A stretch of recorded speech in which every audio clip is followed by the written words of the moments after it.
In a sleepy office, a late-night text about a cat rescue accidentally lands on a coworker who adores cats.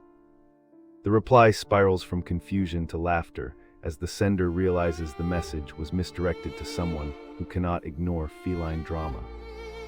Another tale follows a wellness coach texting about crunches to a dentist who meant to reply about braces.